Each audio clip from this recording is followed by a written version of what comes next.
A lot of the snoots on Beacon Hill like to tell you that their ancestors came over with the Pilgrims. But this didn't happen to us Kellers.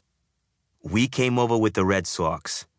My grandpa's name was Tris Speaker Keller, after the 1907 outfielder they called the Gray Eagle.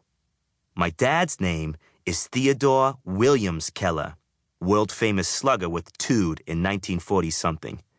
And I even have an Aunt Babe and an Aunt Ruth. This was a lucky coincidence. They met 38 years ago at a Bobby Kennedy rally in Rockport, and they've been together ever since.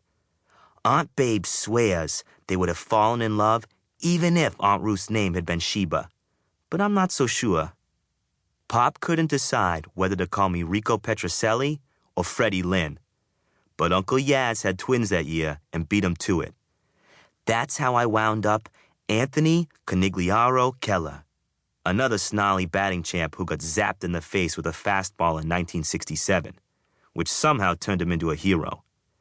And the only one who's allowed to call me Tony C is my dad, because I'm the only one who gets to call him Teddy Ballgame. To everybody else, I'm just TC. Except to my brother Augie, who calls me Tick. I should probably explain the brother thing, except I don't really remember how it happened. We were in first grade, the Red Sox were in fourth place, and I had a brand new hole in my heart from losing my mother. But even though Augie and I had never talked to each other before, he was the only one who knew what to say and how to say it. Everybody else thought they could get away with blowing smoke up my ass about guardian angels and eternal paradise, like my mother had gone on a princess cruise. Pretty soon, we were taking make-believe trips to the planet Twilo and losing our thumbs to alien walnuts, and that's when I knew for sure that I wouldn't be sad forever. Well, anybody who can pull off something like that for you isn't just a best friend. That's brother territory. So Augie told his mom and dad that they had a new son, and I told Pop the same thing. Screw biology. Mama died when I was 6.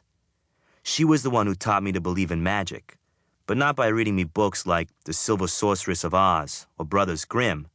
She proved it instead. Right after my 3rd birthday, we went to Derry, New Hampshire for her cousin's wedding, and before we left, they gave me a purple balloon that said, "Congratulations, Bobby and Penny," on it. Mama's half of the family all has normal names. Well, when you're 3, you just know that a purple balloon is pretty much the biggest thing that's ever going to happen to you, especially when you let go of it on the way back to Brookline and it flies out the window of your Subaru. My mother finally got me to stop crying by promising that my purple balloon was flying all over Boston looking for me, and that if I watched the sky long enough, it'd see me and come home. So Pop and I stood in the backyard, looking straight up for 2 hours, waiting for it to zero in for a landing. But no snap. Then, all of a sudden, from inside the house, I heard Mama calling out, "TC, come quick, look who's here." And damn if my purple balloon wasn't bobbing up and down against the ceiling of our front porch. I was 10 before I figured out that she drove all the way back to Derry, New Hampshire, just to get me another one. So except for my brother Augie, who lives in the Kennedy half of Brookline, it's just me and Teddy Ballgame and our 8-year-old spaniel named Knee-High. Usually, Pop wakes me up at 6 o'clock every morning and we put on our sweats. Then we bike over to BU and run along the Charles River up to the Lowell Tower and back. And on the way home, I give him a 60-second head start, which he says is never enough because I always catch up to him at Dunster House. Not that it really matters, since Knee-High beats both of us back to our bikes anyway. Boston University is Pop's old hangout. He played football and baseball there, and he still looks enough like Joe Montana that once in a while, people ask him for Joe's autograph, usually around Super Bowl weekend. So he gives it to them.